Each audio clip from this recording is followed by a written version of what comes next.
ಚಿರಾಗ್, ಯಾಕೆ ಡಲ್ಲಾಗಿದ್ದೀರಾ? ಏನಿಲ್ಲ. ನಿಮಗೆ ಭಾವನ ಬಗ್ಗೆ ಏನಾದರೂ ಗೊತ್ತಾ? ನನಗೆ ಯಾಕೋ ನೀವು ನಮ್ಮೆಲ್ಲರ ಹತ್ರನೂ ಸುಳ್ಳು ಹೇಳ್ತಿದ್ದೀರಾ ಅನಿಸ್ತಿದೆ. ನೀವು ಹೇಳ್ತಿರೋದ್ರ ಮೇಲೆ ನಂಗೆ ನಂಬಿಕೆ ಬರ್ತಿಲ್ಲ ಚಿರಾಗ್. ಪ್ಲೀಸ್ ನಿಜ ಹೇಳಿ. ನಾನು ಯಾಕ್ರಿ ನಿಮಗೆ ಹೇಳಬೇಕು? ಅಣ್ಣ ಎಲ್ಲಿದ್ರೆ ನಿಮಗೇನು? ನಂಬಿಕೆ ಕಳ್ಕೊಂಡಿರೋ ನಿಮ್ಮನ್ನ ನಂಬಿಸೋ ಅವಶ್ಯಕತೆ ನನಗಿಲ್ಲ. ವಾಟ್? ನಾನೇನು ನಂಬಿಕೆ ಕಳ್ಕೊಂಡಿದ್ದೀನಿ? ನೀವು ಯಾರು, ಇಲ್ಲಿಗೆ ಯಾಕೆ ಬಂದಿದ್ದೀರಾ, ನಿಮ್ಮ ಉದ್ದೇಶ ಏನು ಅಂತ ಇವಾಗಲೇ ಹೇಳ್ಬಿಡಿ ನನಗೆ. ಚಿರಾಗ್, ನಿಮ್ಮನ್ನು ಇಷ್ಟಪಟ್ಟು ನಿಮ್ಮ ಜೊತೆ ಸಂಸಾರ ಮಾಡಬೇಕು ಅಂತಲೇ ಮದುವೆ ಆಗಿದ್ದು. ಅದು ಎಲ್ರಿಗೂ ಗೊತ್ತಿದೆ ಅಲ್ವಾ? ಅಷ್ಟೇನಾ? ಅಫ್ಕೋರ್ಸ್, ಇನ್ನೇನಿದೆ? ಮತ್ತು ಅವತ್ತು ಸಿಮ್ ಕಾರ್ಡ್ ಬಗ್ಗೆ ಕೇಳಿದಾಗ ಏನೇನೋ ಹೇಳಿದ್ರಿ, ಮತ್ತು ಮೊನ್ನೆ ಫೋನ್ ಸ್ವಿಚ್ ಆಫ್ ಮಾಡ್ಕೊಂಡು ಎಲ್ಗೂ ಹೋಗಿದ್ರಿ. ಇದೆಲ್ಲದನ್ನೂ ಎಲ್ಲರ ಹತ್ರ ಮುಚ್ಚಿಟ್ಟಿಲ್ವಾ ನೀವು? ಇಲ್ಲ ಚಿರಾಗ್, ಅದು ಸ್ಟಾಪ್ ಇಟ್ ದಿಶಾ. ನಮ್ಮ ಅತ್ತಿಗೆ ಹೊಟ್ಟೆಲಿ ಬೆಳೀತಿದ್ದ ಜೀವನ ಕಿತ್ಕೊಂಡು ಅವ್ರ ಜೀವನ ಹಾಳು ಮಾಡಿರೋ ನಿಮ್ಮ ಹತ್ರ ಮಾತಾಡೋಕ್ಕೆ ನಂಗೆ ಇಷ್ಟ ಇಲ್ಲ. ಚಿರಾಗ್, ನಾನು ನಿಮ್ಮ ಅತ್ತಿಗೆ ಜೀವನನ ಹಾಳು ಮಾಡಿಲ್ಲ. ಅವರೇ ಬಿದ್ದಿದ್ದು. ಅದು ನಿಮ್ಮ ಹತ್ರ ಎಷ್ಟು ಸಲ ಹೇಳಿ, ಆದರೂ ಪದೇ ಪದೇ ಯಾಕೆ ನನ್ನನ್ನು ಟಾರ್ಗೆಟ್ ಮಾಡ್ತಿರ್ತೀರಾ? ನಿಮ್ಮ ಮೇಲೆ ಆಣೆ ಮಾಡಬೇಕಾ ಅಥವಾ ನಿಮ್ಮ ಮನೆ ದೇವ್ರ ಮೇಲೆ ಪ್ರಮಾಣ ಮಾಡಿ ಹೇಳಬೇಕಾ? ಹೇಳಿ. ಆಣೆ ಪ್ರಮಾಣ ಮಾಡಿದ ತಕ್ಷಣ ಮಾಡಿದ ತಪ್ಪು ಸರಿ ಹೋಗ್ಬಿಡಲ್ಲ. ನೀವು ನನ್ನ ಹತ್ರ ಎಷ್ಟೇ ಸುಳ್ಳು ಹೇಳಿದ್ರು ನಿಮ್ಮ ಆತ್ಮಸಾಕ್ಷಿಗೆ ನೀವು ಮೋಸ ಮಾಡ್ಕೊಳಕ್ಕಾಗಲ್ಲ. ನೆನಪಿರಲಿ, ನಿಮ್ಮನ್ನು ನನ್ನ ಜೊತೆ ಇಷ್ಟಪಟ್ಟು ಮದುವೆ ಮಾಡಿಸಿರೋ ಅತ್ತಿಗೆಗೆ ಹಿಂಗೆ ಮಾಡಿದ್ದೀರಲ್ಲ, ನಿಮ್ಮನ್ನೇನು ಯಾರು ನಂಬ್ತಾರೆ? ಯಾಕೆ ನಂಬ್ತಾರೆ? ನನ್ನನ್ನು ನಂಬಿ ಅಂತ ನಾನು ಕೇಳ್ತಿಲ್ಲ, ಆದರೆ ನಾನು ತಪ್ಪು ಮಾಡಿಲ್ಲ ಅಂತ ಹೇಳ್ತಿರೋದು. ಅಲ್ಲ ಚಿರಾಗ್, ನಿಮ್ಮ ಅತ್ತಿಗೆ ಬಗ್ಗೆ ಅಷ್ಟೊಂದೆಲ್ಲ ಮಾತಾಡ್ತೀರಾ ಅಲ್ವಾ? ಅವ್ರು ಯಾವ ಉದ್ದೇಶದಿಂದ ನನ್ನ ನಿಮ್ಮ ಜೊತೆ ಮದುವೆ ಮಾಡಿಸಿದ್ದಾರೆ ಅಂತ ನಿಮ್ಗೆ ಗೊತ್ತಾ? ಏನು ನಿಮ್ಮ ಮಾತಿನ ಅರ್ಥ? ಅಂದರೆ ನಿಮ್ಮ ಪ್ರಕಾರ ಅತ್ತಿಗೆ ತಪ್ಪು ಮಾಡಿದಾರಂತನಾ? ನೀನು ಚಿರು ಒಂದಾಗಬೇಕು, ಚಿರು ನಿನ್ನ ಒಪ್ಕೋಬೇಕು ಅಂದರೆ ಅದಕ್ಕಿರೋದಿದೊಂದೇ ದಾರಿ. ಈ ವಿಷಯ ನಮ್ಮಿಬ್ಬರಲ್ಲೇ ಆದಷ್ಟು ಬೇಗ ದೀಪನ್ ಕತೆ ಫಿನಿಶ್ ಮಾಡ್ತಾರೆ. ಹೇಳಿ, ನಮ್ಮ ಅತ್ತಿಗೆ ಯಾವ ಉದ್ದೇಶದಿಂದ ನಿಮ್ಮನ್ನು ನನ್ನ ಜೊತೆ ಮದುವೆ ಮಾಡಿಸಿದ್ರು? ಈಗಲೇ ಹೇಳ್ಬಿಡಿ. ಅವರು ದೀಪನ್ ಚಿರು. ಸಾರಿ, ನೀವಿಬ್ರು ಇಂಪಾರ್ಟೆಂಟ್ ಆಗೇನೋ ಮಾತಾಡ್ತಿದ್ರಿ ಅನ್ಸುತ್ತೆ. ಇವ್ರ ಜೊತೆ ಏನು ಇಂಪಾರ್ಟೆಂಟು ಇಲ್ಲ, ಹೇಳಚ್ಚು. ಅದು ನಾನು ಇಂಟರ್ವ್ಯೂಗೆ ಹೋಗ್ತಿದ್ದೆ. ಕೊನೆಗೂ ನೀನು ಹಠಾನಾಗ ಎದ್ಬಿಡ್ತಲ್ಲ. ನೀನು ಅಂದ್ಕೊಂಡು ಹಾಗೆ ಕೆಲಸ ಮಾಡಬೇಕು ಅಂತ ಡಿಸೈಡ್ ಆಗಿಬಿಟ್ಟಿದೆಯಾ? I respect that. All the best. ಚೆನ್ನಾಗಾಗಲಿ. Thank you. Bye Disha. Bye ಅಕ್ಕ. All the best. Thank you.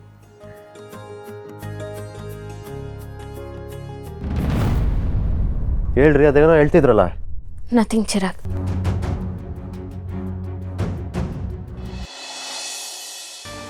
ದೇವ್ರೆ, ಇವತ್ತು ಇಂಟರ್ವ್ಯೂಲಿ ಪಾಸ್ ಆಗೋ ಥರ ಮಾಡಿಬಿಡಪ್ಪ. ಯೋಚನೆ ಮಾಡಬೇಡಿ ಮೇಡಮ್, ಆ ದೇವರು ನಿಮ್ಮ ಬೈಕಿನ ಖಂಡಿತ ಈಡೇರಿಸ್ತಾನೆ. Thank you. ನಮ್ಮ ಬಾಸು ತುಂಬ ಸ್ಟ್ರಿಕ್ಟು. ಹೌದಾ? ಓ, ಹಂಗೆ ಇಂಟೆಲಿಜೆಂಟ್ ಕೂಡ. ಅವ್ರನ್ನ ಸರ್ ಅಂತ ಎಲ್ಲ ಕರೆಯಂಗಿಲ್ಲ, ಬಾಸ್ ಅಂತಾನೆ ಕರಿಬೇಕು. ಹೌದಾ? ಇಲ್ಲಾಂದರೆ ಕೋಪ ಮಾಡ್ಕೊಂಡ್ಬಿಡ್ತಾರೆ, ನಿಮಗೆ ಕೆಲಸನೂ ಸಿಗಲ್ಲ. ಸರಿ, ಹಾಗೆ ಕರಿತೀನಿ. ಹೋಗಿ ಮೇಡಮ್, ಒಂದು ಸಲ. ಹಾಂ. Excuse me sir.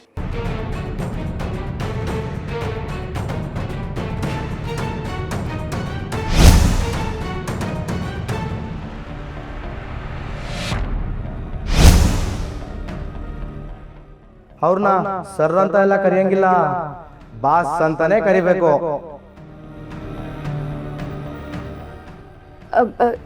Excuse me boss. ಹಾಂ ಬನ್ನಿ, ಟೇಕ್ ಯು ಸೀಟ್. ನೀವು? ನನ್ನ ಹೆಸರು ಅರ್ಚನಾ ಅಂತ ಬಾಸ್. ಇಂಟರ್ವ್ಯೂಗೆ ಅಂತ ಬಂದಿದ್ದೆ ಬಾಸ್. ನನ್ನನ್ನು ಬಾಸ್ ಅಂತ ಯಾಕೆ ಕರಿತಿದ್ದೀರಾ? ಸಾರಿ ಬಾಸ್, ನಿಮ್ಮನ್ನು ಬಾಸ್ ಅಂತ ಕರಿಬೇಕು ಅಂತ ನಿಮ್ಮ ಆಫೀಸ್ ಬಾಯ್ ಹೇಳಿದ್ರು ಬಾಸ್. ಹಾಗಂತ ಹೇಳಿದ್ರೆ ನಿಮಗೆ ಕೆಲಸ ಸಿಗತ್ತೆ ಅಂತಲೂ ಹೇಳಿದ್ರಾ? ಹೌದು ಬಾಸ್. ಇದೇ ಲಾಸ್ಟ್. ಇನ್ನೊಂದು ಸಲ ನನ್ನನ್ನು ಬಾಸ್ ಅಂತ ಕರೆದ್ರೆ ನಿಮಗೆ ಕೆಲಸ ಸಿಗೋದಲ್ಲ. ಇಂಟರ್ವ್ಯೂನು ಮಾಡದೆ ಆಚೆ ಕಳಿಸ್ಬೇಕಾಗಿ ಬರುತ್ತೆ. Be careful. Sorry boss. What? Sorry sir.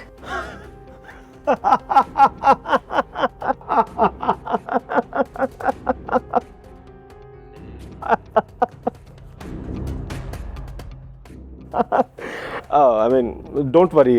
I am not A serious person. In fact ನಾನು ಜೋರಾಗಿ ಮಾತಾಡಿದ್ರೆ ನೀವು ಯಾವ ರೀತಿ ರಿಯಾಕ್ಟ್ ಮಾಡ್ತೀರಾ ಅಂತ ಟೆಸ್ಟ್ ಮಾಡ್ತಿದ್ದೆ ಅಷ್ಟೆ. ನಾನು ಯಾವ ಥರ ಮನುಷ್ಯ ಅಂತ ಮನಸ್ಸಲ್ಲೇ ನನ್ನನ್ನು ಬೈಕೋತಾ ಇದ್ದೀರಾ? ಇಲ್ಲ. ಏನೋ ನನ್ನ ಮೊದಲನೇ ಟೆಸ್ಟಲ್ಲಿ ನೀವು ಪಾಸ್ ಆಗಿದ್ದೀರಾ. ಕಂಗ್ರ್ಯಾಚುಲೇಷನ್ಸ್.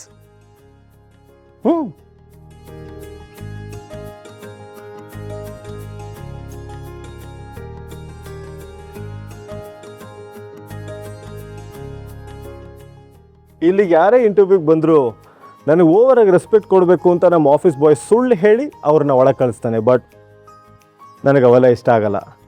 ಇನ್ಫ್ಯಾಕ್ಟ್ ನಾನು ಅವ್ರಿಗೆ ಕೆಲಸನೂ ಕೊಡಲ್ಲ. ಹೌದಾ ಸರ್? ಹೇ ಡೋಂಟ್ ವರಿ, ನಾನಿನ್ನೂ ನಿಮ್ದು ಇಂಟರ್ವ್ಯೂನೂ ಸ್ಟಾರ್ಟ್ ಮಾಡಿಲ್ವಲ್ಲ. ಈ ಕಂಪ್ನಿ CEO ನಾನೇ ಆಗಿದ್ರು ಆಫೀಸ್ ಸ್ಟಾಫ್ ಜೊತೆ ನಾನು ಒಬ್ಬನಾಗಿರೋಕ್ಕೆ ಇಷ್ಟಪಡ್ತೀನಿ, ಸಿಂಪಲ್ ಆಗಿ. ಸರಿ, ನಿಮ್ಮ ಫೈಲ್ ಕೊಡಿ.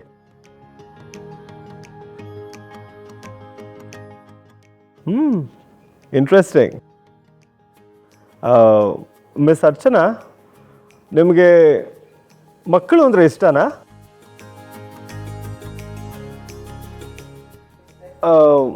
ಮಕ್ಕಳ ಜೊತೆ ಬೆರೆಯೋದು, ಅವ್ರನ್ನ ನೋಡ್ಕೊಳ್ಳೋದು ಅಂದರೆ ನಿಮ್ಗೇನು ಅನಿಸುತ್ತೆ? ಮಕ್ಕಳ ಜೊತೆ ಬೆರೆಯೋದು ಖುಷಿನೇ ಅಲ್ವಾ ಸರ್? ಮಕ್ಕಳಂದ್ರೆ ಯಾರಿಗೆ ಇಷ್ಟ ಆಗಲ್ಲ ಹೇಳಿ? ಮಕ್ಕಳನ್ನ ಬೆಳೆಸೋದಕ್ಕೆ ಮುಖ್ಯವಾಗಿ ಏನು ಬೇಕಾಗತ್ತೆ? Money or man power? ಅವೆರಡಕ್ಕಿಂತ ಮುಖ್ಯವಾಗಿ ತಾಳ್ಮೆ ಇರಬೇಕು. Very good, I like your answer. Come back to the point. ಮಕ್ಕಳ ಬಗ್ಗೆ ಸರ್, ನನಗೊಂದು ಡೌಟ್ ಇದೆ. ಮಕ್ಕಳ ಬಗ್ಗೆನಾ? ಅಲ್ಲ, ಈ ಕಂಪ್ನಿ ಬಗ್ಗೆ. ಅಯ್ಯಯ್ಯೋ, ಇಷ್ಟು ವರ್ಷ ನನಗಿಲ್ದಿರೋ ಡೌಟು ನಿಮಗೆ ಈಗ ಬಂತ? ನೀವೇ ಹೇಳಿ. ನಿಮ್ಮದು ಇಂಪೋರ್ಟ್ ಆ್ಯಂಡ್ ಎಕ್ಸ್ಪೋರ್ಟ್ ಬಿಸ್ನೆಸ್ ಅಲ್ವಾ? ಹೌದು. ಹಾಗಿದ್ರೆ ನಾನು ಇಲ್ಲಿಗೆ ಬಂದಿರೋದು ಅದ್ರ ರಿಲೇಟೆಡ್ ಕೆಲಸ ಮಾಡೋದಿಕ್ಕೆ ತಾನೆ? 100%. ಮತ್ತೆ ಯಾಕೆ ಮಕ್ಕಳ ಬಗ್ಗೆ ಪ್ರಶ್ನೆ ಮಾಡ್ತಿದ್ದೀರಾ? ಮಕ್ಕಳನ್ನ ಇಷ್ಟಪಟ್ಟರೆ ನಾವು ಮಾಡೋ ಕೆಲಸನೂ ಇಷ್ಟಪಡ್ತೀನಿ ಅನ್ನೋ ನಂಬಿಕೆ ನಂದು. ಎನಿವೇ, ನಿಮ್ಮ ಜಾಬ್ ಕನ್ಫರ್ಮ್ ಆಯಿತು. Once again congratulations. Thank you sir, thank you so much. Saanvi, ಅಲ್ಲಿ ಹೋಗ್ಬೇಡ, ಮೇಲೆ ಹೋದ್ರೆ ಬಿಡ್ತೀಯ. ಓ, 1 ಮಿನಿಟ್.